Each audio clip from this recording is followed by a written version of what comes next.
and another bet by the Russian terrorists on ballistics. For now, we have nothing to shoot them down with.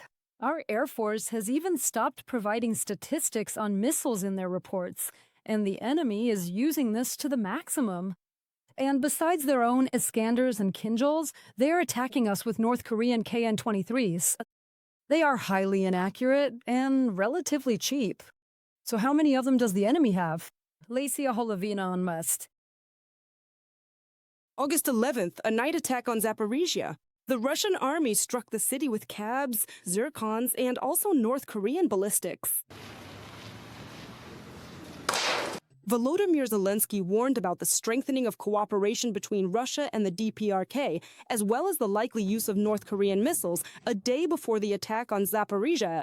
This is the first time in Russia's history that they no longer have a safe strategic rear. And this is the first time they cannot fight without reinforcements from North Korea. They are currently preparing to deploy an additional contingent of Koreans on their territory.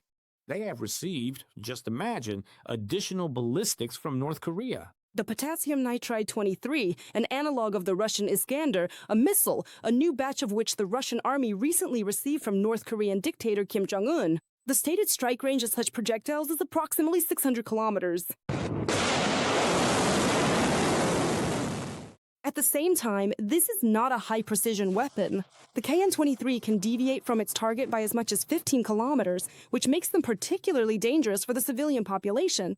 That is exactly what happened during the attack on the Dnipropetrovsk region at the end of July, when a North Korean missile with a huge margin of error hit a house in the village of Radoshne and killed the Voronov family, who had many children. The fact that the ballistics from Comrade Kim, which Russia is using against Ukraine, are inaccurate is also confirmed by the American think tank, the Institute for the Study of War. They explained why the Russian Federation is currently launching only a small number of such projectiles from the DPRK. During night attacks, Russian forces are likely launching a small number of North Korean-made potassium nitride 23 ballistic missiles in order to test the missiles on the battlefield and improve their accuracy. Replenishing the Russian arsenal with additional North Korean missiles will allow Russia to intensify ballistic missile strikes on Ukraine in the near future without resorting to using its own stockpiles of S-400 and Zircon missiles. The GR reported that the DPRK is deploying its own missile unit in the Voronezh region. This consists of 6 launchers and 40 ballistic missiles. And this is just the beginning. In total, in the near future, the DPRK is expected to transfer 120 such warheads to the Russian Federation, according to our intelligence. And there is nothing to shoot them down with, as there are no interceptors for the Patriots. And such cooperation between Putin and Kim poses a threat not only to Ukraine. The more North Korean weapons we have here in Ukraine and in Europe, the more their missiles and soldiers are used, and the more they correct their imperfections and lack of knowledge, the greater the danger will be later for Japan, the Republic of Korea, the Philippines, and other countries in the region. North Korea has been actively supporting Russia since the beginning of the full-scale invasion. The first instances of potassium nitride 23 usage were recorded back in late 2023 and early 2024. At that time, the Russian military used them to attack Zaporizhia and Kharkiv. And Pyongyang has also sent thousands of its troops, weapons, and equipment to the front line. In return, it most likely received military developments from the Kremlin, including technologies for building submarines capable of carrying nuclear weapons. Pyongyang is not only actively facilitating Russia's war, but is also escalating tensions near its own country. For instance, just today, the DPRK military launched a ballistic missile in the direction of the EC. Lesia Holovina, We Ukraine United News Marathon. Ukrainians have struck the last outpost of the Russian fleet in the Black Sea. President Zelensky confirmed a successful strike on the enemy's naval base in Novorossiysk. They used Polenetsia jet drones, Neptune missiles, and uncrewed surface vessels. They struck Russian air defense positions, piers, and port infrastructure. Our general staff reports the damaging of 4 Russian warships. Preliminary reports indicate damage to 2 frigates, the Admiral Makarov and Admiral Essen, a Buyan M project small missile ship, and the patrol ship Vasily Baikov. It's not the first time some of them have been hit. Meanwhile, Reuters reports that after the Ukrainian attack, the Novorossiysk grain terminal, through which up to a third of Russia's grain exports pass, has stopped operations. The Muscovites are accelerating the launch of their own Starlink analog, the Rassvet system. In half a year, they've already launched 16 satellites into low Earth orbit, and they plan to launch nearly 300 of them next year. Therefore, despite the fact that the Russians lost access to Starlink itself, once Rassvet is fully operational, it could become an alternative. What are we doing to prevent this from happening? Vasyl Mavchuk asked. In Russia, the Rassvet project from the so-called 1440 Bureau has been reactivated. The Russians claim they're creating a full-fledged analog of the American Starlink, access to which they have lost. So they really need eyes on the front line. But will Rassvet actually become a real problem for us? Or is this just another one of Putin's no-analog equivalent projects?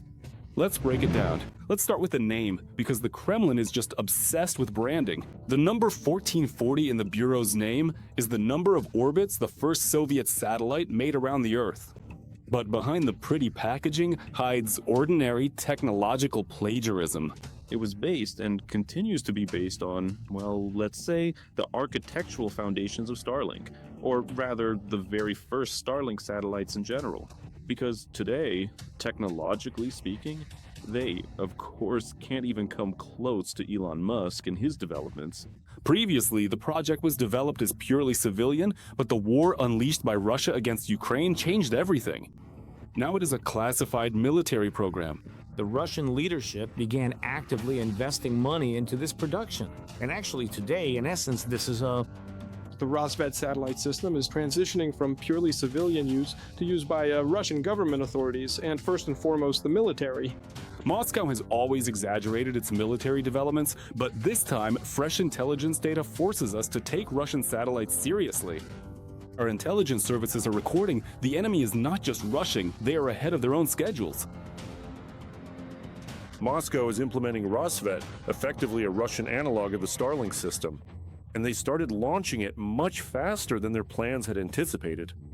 By March 2026, Russia had already launched 16 satellites into low Earth orbit. They will continue to launch others to create a constellation totaling 292 satellites in 2027. The pace really turned out to be higher than expected. But at the same time, the Russians are already experiencing their first losses in space, even without the help of the armed forces of Ukraine.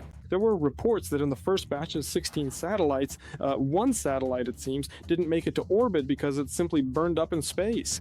We need to keep an eye on this in general, and in future similar cases, they will already be giving us information about the state of this development and the quality of the work done by Russian engineers. But even if the Russians launch at least 100 satellites, it will create big problems for the defense forces. First and foremost for the Frontline, the enemy will be able to advance in a more coordinated and successful way. This will also significantly change the actual aggressiveness of Russian strikes. They will be more difficult for us in terms of repelling such attacks. Through their satellites, the Russians will be able to control their drones over all of Ukraine in real time. Right now, these 16 devices at an altitude of 500 kilometers provide only a few communication windows per day when they pass over the territory of Ukraine. And the more of them there are, the wider the window will be. So how do we counter this? Shooting down satellites in outer space is a scenario more suited to science fiction movies than reality. And besides, why hunt for devices in the sky if you can destroy the factories on the ground? Strike the production facilities of this company that manufactures these satellites, Rassvet Bureau. Likewise, this means damaging the supply chains for components. This is what could preemptively cause damage to this project. These are cyber attacks on the relevant structures involved in this Russian project. How to do this? Believe me, the specialists, cyber specialists, they know. Besides that, we need to create electronic warfare systems for countermeasures. This is what presidential advisor Serhiy Flash Biskresnov is talking about. And he adds, if Russia starts using satellites for military purposes, Ukraine will be able to detect it. For now, the enemy doesn't have enough devices for this, but their production is ongoing. In Germany, operations at Hanover Airport were halted several times due to an unidentified drone. The drone was spotted at Mate. It circled near the airfield for 2 hours, then disappeared somewhere. Because of this, 6 passenger flights departed late, and 1 cargo plane was diverted to another airport. This is not the first time unidentified drones have been hovering in the German sky. Recently, one of these hit the wing of a Ukrainian cargo plane at Leipzig airport, but it didn't detonate. Now, the story of a soldier who couldn't live a civilian life, let alone abroad.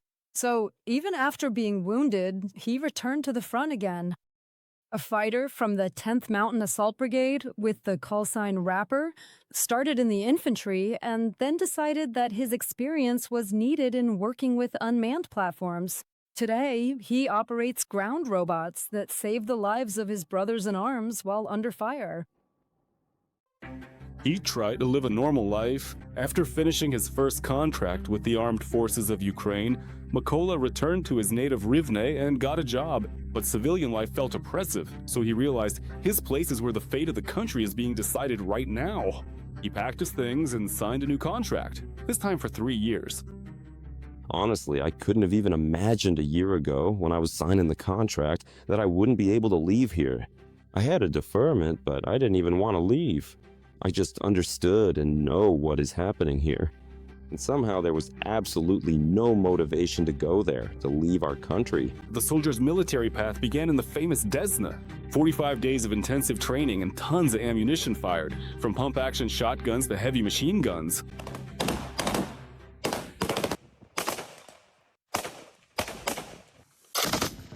Everything went great. They trained us really well. They taught us how to use pump-action shotguns. They taught us, by the way, and it really came in handy, because as you know, it's a drone war now.